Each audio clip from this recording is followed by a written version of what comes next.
Not very sporting to fire on an unarmed opponent. Aren't you the good man? It should come as no great surprise that in a movie entitled Blade Runner, that it's a Blade Runner who's the film's protagonist. It remains a mystery to me, however, why this character, Rick Deckard, Harrison Ford, a remorseless murderer for hire, an assassin for lack of a better term, is viewed as the hero of the film. What does he do exactly except earn money for retiring replicants? Even after a Nexus 6, Rachel, Sean Young, saves his life, he continues to hunt other Nexus 6s. It raises an issue. Who is the hero and who is the villain exactly in this film? What, if anything, does Deckard ever do that's the least bit heroic, except perhaps not die? He may not have a fan club, but Roy Batty's quest for more life is the narrative arc which captures the viewer's interest. The film is a race against time, and Deckard is just one more obstacle for Roy, Rutger Hauer, and the other replicants to overcome. The ordinary dynamic of traditional villains and heroes is subverted in Blade Runner. Simply put, there is not much to like about Deckard. An unworthwhile protagonist, he is curt, dismissive, and impatient with nearly everyone.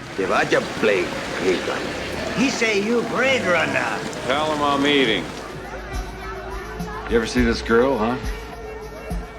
Never seen a buzzler. Your license is in order, pal. This sector's closed to ground traffic. What are you doing here? I'm working. What are you doing? I need the old Blade Runner. I need your magic. It was quit when I come in here, Brian. I'm twice as quit now. He is so set in his beliefs, so unchangeable, that it is only after being shamed by Roy Batty, who saves his life to make a point about the immorality of Deckard's profession, it's only then that Deckard appears to rethink how he has expended his life. I guess you're through, huh? Finished. Incidentally, in this video I examined the final cut version of this film, though what I'm discussing probably applies equally well to every other iteration of Blade Runner over the years. On the rooftop, during Roy's Tears in Rain soliloquy, the question naturally emerges. Who exactly is the empathyless replicant, and who's the compassionate human? The man hunting and terrorizing sentient biological beings without regard to their feelings, and because of Rachel, Deckard knows well that Nexus 6s do have feelings, or the replicants who return to Earth determined to find out whether their 4-year lifespans can be extended. It hardly seems a capital crime for a living being to wish more life. In a sense, it is what goes on in hospitals all over our planet every day, giving people a few more months or years before the inevitable. The only character with a pressing moral imperative is Roy. Everything he does is motivated by trying to save his friends from dying, as he sees it, prematurely. Moreover, Roy is interested in the status of bioengineered humanoid life forms like himself. He wants to make sure that they have rights as well. He resents the fact that society views he and his friends as lesser beings, essentially property, on the basis of their having been genetically designed by a corporation, rather than being born in the usual manner. Deckard, on the other hand, just does his job, seemingly without too much reflection on what it means to retire intelligent beings who look and act a lot like humans. Of course, none of this precludes Deckard's status as the protagonist of the film, but it's hard not to notice that Roy has way bigger fish to fry in Blade Runner than Deckard. Roy is a sympathetic character, and we identify with him. He is perhaps the most recognizably human character in Blade Runner. He loves his replicant friends and mourns their deaths. He wants to confront his creator, Eldon Tyrell, in order to better understand the meaning of his existence. He loosely paraphrases William Blake. Fiery the angels fell. Deep thunder rolled around their shores. He has a quirky and fun sense of humor. Hi, Roy. Gosh, you really got some nice toys here. He is often sardonic, as when he finally finds a way to get in to see Dr. Tyrell. I've done questionable things. Also extraordinary things. Nothing the god of biomechanics wouldn't let you in heaven. In short, he is anything but ordinary, and we want to know more about Roy. Can we say this about Deckard, who never really reflects on the morality of what he's doing? He is a hard-boiled detective brought out of retirement with a vague threat from Captain Bryant, M. Emmett Walsh. Stop right where you are. You know the score, pal? You're not cops, you're little people. He doesn't put up much of a struggle, so we may infer that retiring replicants wasn't quite so repugnant to him after all. It seems a further irony that in the course of the film, Deckard is revealed as not being a particularly effective Blade Runner. For a man who formerly did this for a living, he is actually pretty ineffective.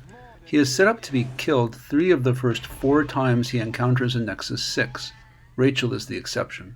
In point of fact, all 4 of the off-world colony Nexus 6 replicants end up having the opportunity to murder Deckard. He does retire 2 of the 4, Zora Salome, Joanna Cassidy, and Pris Stratton, Daryl Hannah, but not Leon Kowalski, Breon James, or Roy Batty.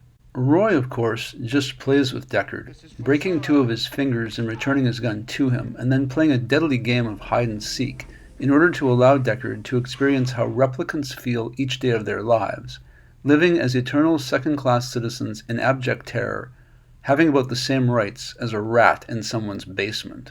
On the roof, near the end of the film, Roy ultimately saves Deckard and permits him to live, all as a kind of replicants' rights protest, to show that it's humans who are emotionally deficient, not replicants. At least on Earth, the replicants kill or attempt to kill either people they feel threatened by, so Blade Runners like Holden and Deckard, or those who witness crimes and are thus in the way, like J.F. Sebastian, William Sanderson, or employees or subcontractors of the Tyrell Corporation, so people directly or indirectly enabling replicant enslavement on various off-world colonies like Hannibal Chew, James Hong, though of course he only makes eyes. Just eyes. I just do eyes.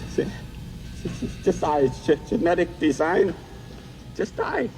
To my way of thinking, Rick Deckard is little better than Hans Landa from Inglourious Bastards. Ooh, that's a bingo! Is that the way you say it? That's a bingo. But with nothing in the end to recommend him. And of course, the really big difference is that Landa, Christoph Waltz, is the antagonist, not the protagonist of the film, though he eventually offers to end World War II in return for a house in Nantucket, American citizenship, and immunity from future prosecution. Deckard offers no such bargains and never really protects anyone except Rachel. In fact, beyond being able to track and retire replicants, Deckard doesn't seem to have many other talents and doesn't make any significant contribution to society. He is a tool in an unjust, morally questionable system, no one of consequence, at least until the sequel, Blade Runner 2049. Though Captain Bryant is impressed. Good learn from this guy. He's a goddamn one-man slaughterhouse, that's what he is. Deckard is like many others. His reputation precedes him, though the reputation appears to be unearned. He is lucky but not particularly good. Quite the contrary. He tries his best and survives, but only because the replicants make unforced errors. For example, Pris decides to launch a running attack on him, which gives Deckard time to at least wound her. Similarly, Zora's inability to finish strangling Deckard, or failing that to at least disarm him, ends up getting her shot in the back. Subsequently, it is Rachel who shoots Leon. She essentially performs a Lee Harvey Oswald on him. That's a pretty consequential exit wound. And of course, Roy Batty's life force simply runs out after he prevents Deckard from falling off the building to his death. Gaffs, Edward James Olmos's evaluation of Deckard, You've done a man's job, sir. is absolutely not true. In many ways, Deckard is probably closer to a villain than a hero in Blade Runner, although as villains go, he is not particularly memorable either. It is Roy Batty who seems to be seeking a more just and moral world, a world safe for replicants, whereas Deckard is working to maintain the status quo, just retiring replicants, collecting the blood money, and trying not to think too much about any of it. As he memorably asks Dr. Tyrell, She's beginning to suspect, I think. Suspect? How can it not know what it is? Deckard's assumption is that no one will ever mourn the death of such a genetically designed being, but he learns the hard way that this assumption is in error. Roy is overwhelmed by sorrow at the sight of Pris's corpse, which raises another question, specifically about the Voight-Kampff Test. While in Philip K. Dick's novel, Do Androids Dream of Electric Sheep, upon which the film is based, The androids are said to lack empathy. In the film, the replicants appear to have a surfeit of empathy, while it is humans who have almost none. As Rachel puts it, You know that Voight-Kampff Test of yours? Did you ever take that test yourself? the only beings burdened with conscience and emotion are replicants. In the future, humans seem to have eliminated this weakness. While Roy Batty kills 3 people, we see that Deckard retires 2 replicants. However, just because it was legal to do so, and he's been empowered to eliminate them, does not necessarily make it the right thing to do. The worst things in Earth history frequently track back to, I was just following orders. Consider the ease with which Captain Bryant sanctions the extermination of the replicants. It's almost like killing flies or roaches. Sit down, pal. Come on, don't be an asshole, Deckard. I've got 4 skin jobs walking the streets. And consider how Deckard treats Rachel after determining that she's a replicant and that her memories are someone else's. She arrives at his apartment with a picture to prove that she was once a child and hence not a replicant. It obviously matters to her what he thinks of her, but Deckard summarily dismisses Rachel. He explains that her memories, while vivid, are a kind of fiction. She becomes upset, and he doesn't really want to deal with her, so he says, I made a bad joke. You're not a replicant. It is truly callous behavior. In Ridley Scott's film, replicants are frequently distinguished by their strongly held views. Leon Kowalski, for example, during his Voight-Kampff empathy test, becomes upset by the notion, in the hypothetical posed by Holden, that he would refuse to aid a tortoise, helpless on its back. But you're not helping. What do you mean I'm not helping? I mean you're not helping. Why is that, Leon? For his part, Roy has an especially hard time accepting that Pris's life is drawing to a close. If we don't find help soon, Pris hasn't got long to live. Upon seeing the gruesome results of Deckard's work on Zora and Pris, Leon and Roy seem truly anguished.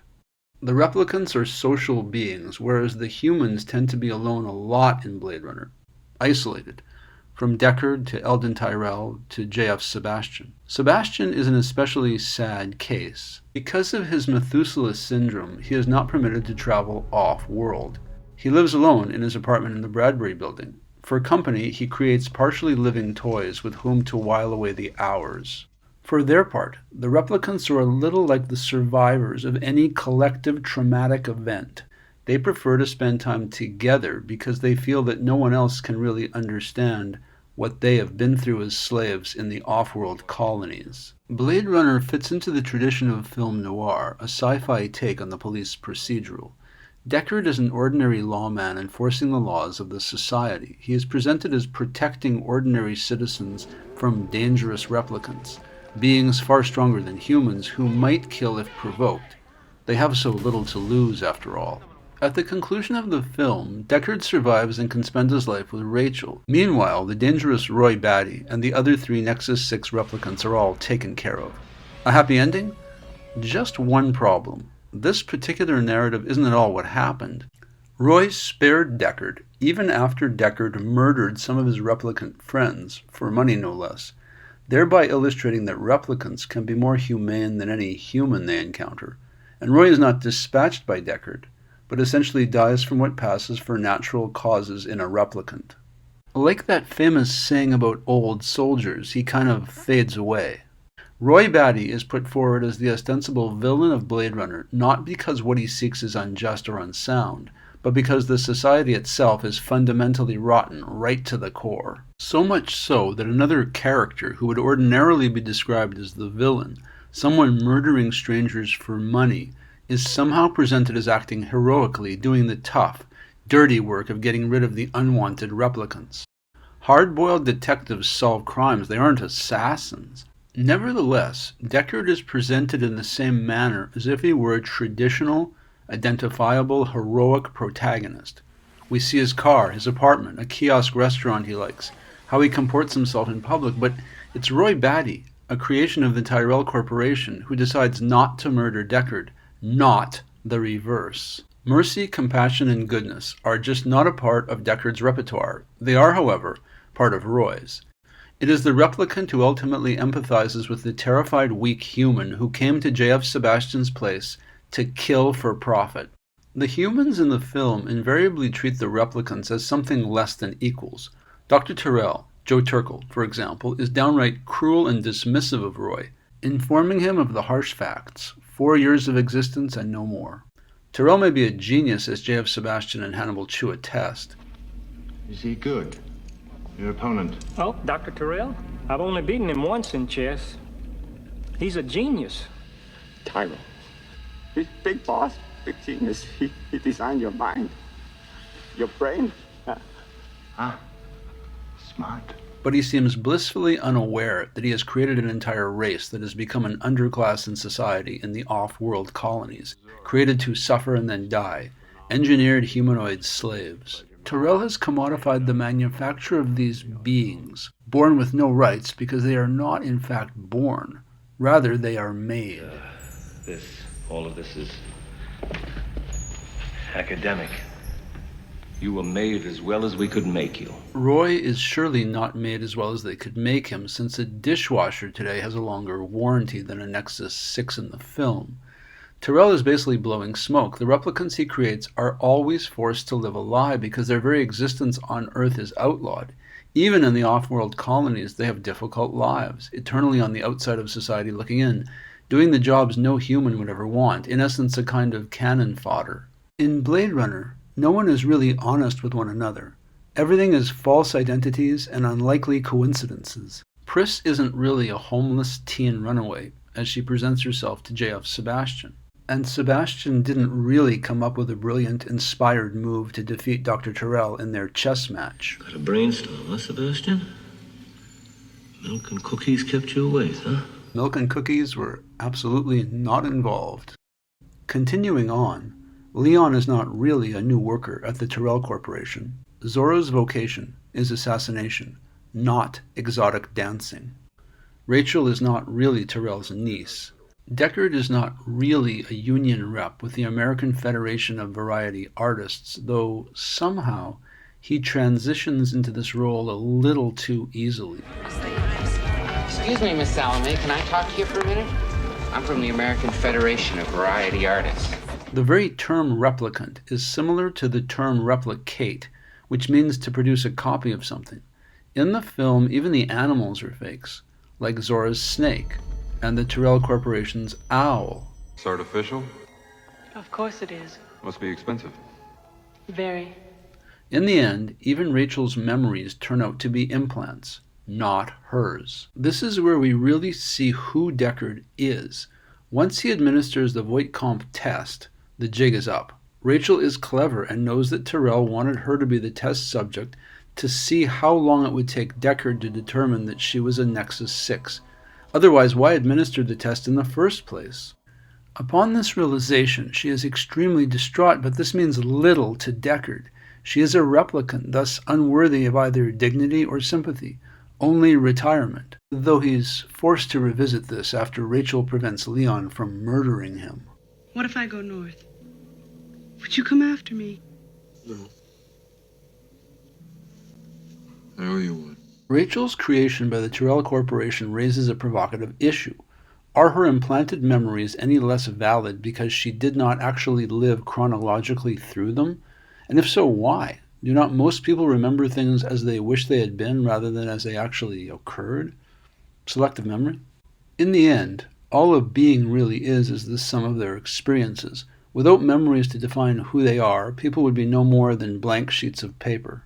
The one thing that turns out to be truly unique about the replicants, what distinguishes them from their human counterparts, is their twisted, mischievous sense of humor. We're so happy you found us.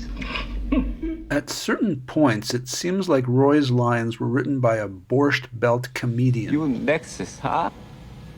I designed your eyes. If only you could see what I've seen with your eyes. And it's not just Roy, but Leon as well, though Leon's sense of humor is less subtle since he's more of a blunt instrument than Roy. Wake up!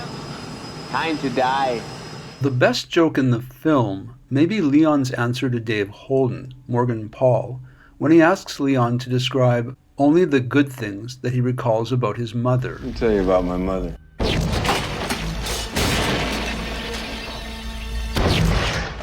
When I first saw this, I couldn't help thinking that the Tyrell Corporation is getting better and better at simulating people's feelings about their mothers.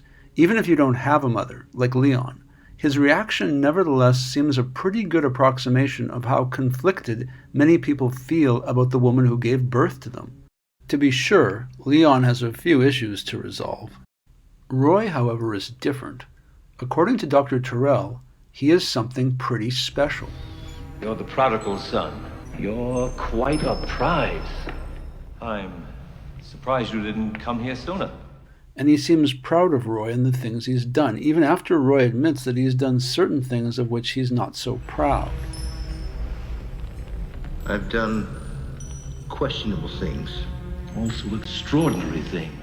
Roy is essentially a mutineer, an escaped slave from an off-world colony who refuses to fight in wars in which he has no stake. It's unclear if he's more Spartacus or Che Guevara, more Leon Trotsky or Nelson Mandela. Since we don't see anything before the events of Blade Runner, it's kind of hard to say. Roy does have an ego, to be sure, smiling when Dr. Tyrell compliments him, and when J.F. Sebastian describes he and Pris as perfect. Why are you staring at us, Sebastian? You're so perfect. This particular designation, perfect, is telling. It describes someone with no obvious faults, which doesn't come up too often when describing humans. Roy seems flattered on some level, though he subsequently murders both men, so maybe he's not that susceptible to compliments. Murdering his ostensible father, Eldon Tyrell, however, seems more significant, since J.F. Sebastian is more like collateral damage. Call him an innocent bystander. After giving Tyrell what amounts to a kiss of death, Roy crushes his head. He seems to do this to free himself from the dynamics of the past, though it's also kind of a tantrum over not getting what he wants, more life.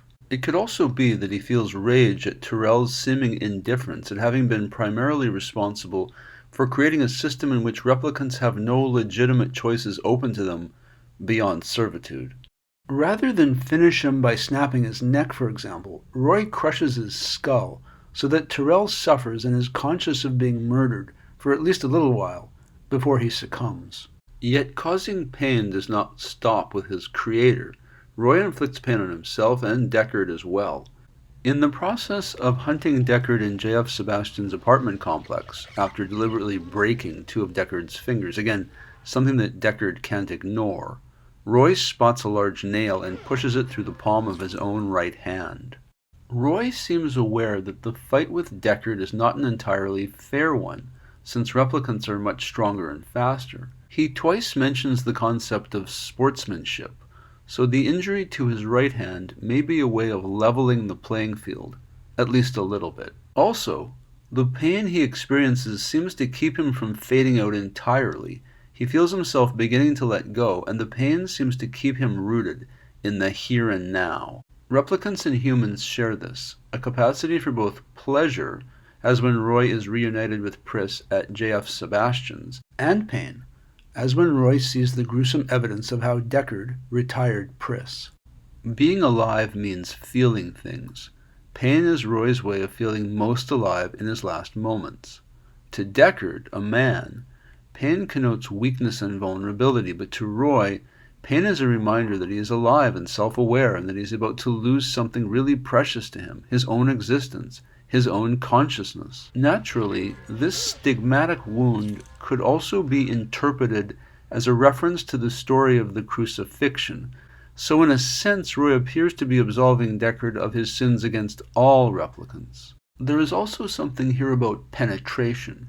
Something that goes inside you is significant and intimate and unable to be ignored, but it can also be a violation, something hurtful and painful and unwanted. Roy wishes to feel as alive as possible for as long as possible.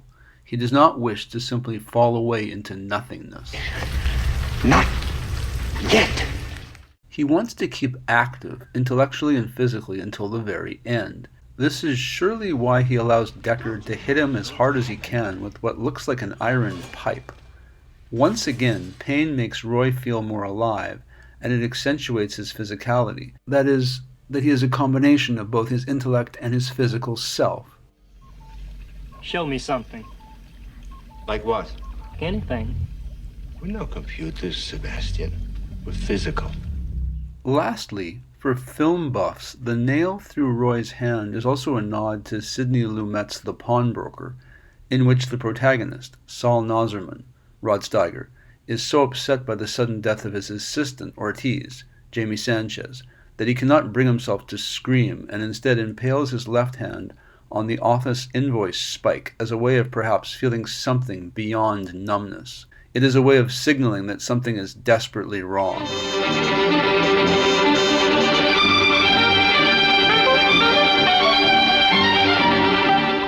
In trying to stay ahead of Roy, Deckard ends up hanging off the side of a building.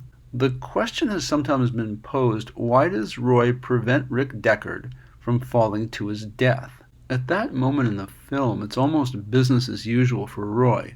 He might see it as just another case of a replicant's work never being done, one final task before the inevitable. Mostly, though, it's about Roy demonstrating mercy towards a killer who only minutes before never contemplated demonstrating mercy toward Roy, or Pris for that matter. He deliberately waits to help Deckard until he is sure that Deckard has accepted the inevitability of his own death.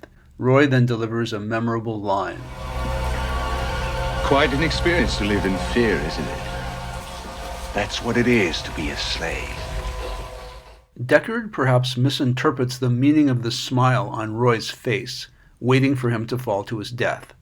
As he lets go, Deckard spits at Roy in defiance, but Roy has already reached out and grabbed his hand and pulled him to safety. Deckard may once have seen replicants as skin jobs only, but Roy shows that they're just as capable of kindness, generosity, and magnanimousness as any human. Roy misses his friends and feels nostalgia and pride about his past experiences and his accomplishments. It is as Captain Bryant explained. The designers reckon that after a few years, they might develop their own emotional responses. Hate, love, fear, anger, envy. In other words, Roy has become more than the sum of his programming. Originally designed to be an ideal soldier and leader, he can make different choices if he wishes. Since a person's deeds are all that can really live on after they're gone, Roy decides to turn this incident into a teachable moment. Deckard had been murdering beings with feelings and thoughts and free will, beings who could have been a best friend or indeed a lover like Rachel. Why do this? Why take life if you don't absolutely have to? What is the point of your existence if it's devoted to wiping out perceived lesser beings?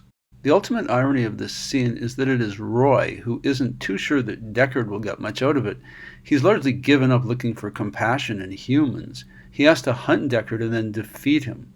Only afterward will demonstrating generosity toward Deckard have much meaning. Roy knows that talking about morality will lead nowhere with someone like Deckard, but showing a man the error of his ways is more valuable. Call it leading by example to show that replicants are neither disposable nor interchangeable. They are as capable of tenderness and vulnerability as any human, which is why Roy allows Deckard to watch him die. Only living beings can die. Deckard can also see that although Roy laments the end of his own life, he is not recalcitrant. He doesn't seek to take his nemesis with him over the cliff, so to speak, which would have been absurdly easy. Rather, he seeks to turn Deckard's near-death ordeal into what amounts to a masterclass in the humanities. Replicants like humans can kill, but they can also preserve life if given the opportunity. On the roof, together, after pulling Deckard to safety, Roy has a captive audience and feels it necessary to say a few words about all the incredible things he's seen and done off-world. From his stories about C-beams glittering in the dark near the Tannhauser Gate, and attack ships on fire off the shoulder of Orion, it becomes obvious that Roy has lived and seen more in his 4 years as a replicant slave than most people, as he says with disdain, could see in a dozen lifetimes. I've seen things you people wouldn't believe. This phrase is always jarring, even now. It is an otherwise racist meme, like Ross Perot's unfortunate speech to the NAACP during the 1992 election campaign, tone deaf to how jarring such phrases can be to others, but in this case, you people is recontextualized since it refers to humans. It is replicants who are the put-upon underclass. Saving Deckard is just another noteworthy incident in Roy's 4 years of life. Roy laments his own death. All those moments, he says, will be lost in time. Like tears in rain. This is a fascinating and memorable phrase, and quite theatrical, like so much of what Roy says. Are not all beings, replicant or human, essentially momentary tears in the relentless deluge of history, quickly washed away? No one in the end matters all that much, except to their friends and family. In Blade Runner, replicants and humans share a capacity for emotion, tears for themselves and others. It's a bit of common ground, even if they remain divided in other ways. Though Roy is continuously talking and commenting throughout his encounter with Deckard. Where are you going? I'm going to give you a few seconds before I come. 1, 2. Deckard never actually replies to him. Perhaps not responding is Deckard's way of denying Roy's personhood, his individuality. In a way, spitting at Roy is about the closest Deckard ever comes to replying. And even after saving Deckard from certain death, there is still only silence. Roy does not seem to expect a thank you, and Deckard definitely never offers one. Deckard is now in an odd position for any Blade Runner. He owes his life twice over to a Nexus 6 replicant. First to Rachel, who saves him from Leon, and then Roy, who chooses not to let him fall to his death. It would be impossible not to feel chastened and transformed by such an experience. He is having a romantic relationship with one Nexus 6, while he owes his life to the kindness of another. Surely he is beginning to see that he has profoundly misjudged these beings. Deckard finally, and at long last, must be aware of the role he played in the perpetration of a grave injustice, a system which countenanced the segregation of society through a system of involuntary retirements. For a replicant, even visiting Earth is a capital crime. In some ways, this is the rough equivalent of ethnic cleansing, keeping the replicants away from where they are not wanted, on pain of death. Additionally, is not the second-class citizenship which replicants endure each day not the rough equivalent of a man or woman being persecuted solely on the basis of who their parents or grandparents were? In this case, of course, the crime is not having had parents or grandparents. Like people of any race or religion or ethnicity, the replicants did not ask to be created, and do not see themselves as being subject to laws that they consider both immoral and illegal. They resent their enslavement. Still, if it took the entire film and all of his encounters with the 5 Nexus 6 replicants for Deckard to reach the conclusion that he was part of an unjust system, how much chance is there that others might become similarly aware that the system is deeply flawed? In a society like this one, the odds do not seem favorable. In Blade Runner, technology is shown to overwhelm and pervert everything it touches. Seeing how little place Deckard has in his heart for the replicants, he definitely seems much more a part of what is causing the conflict than a solution to it. Conversely, Roy and his fellow replicants remain the reason that Blade Runner continues to be such a compelling story.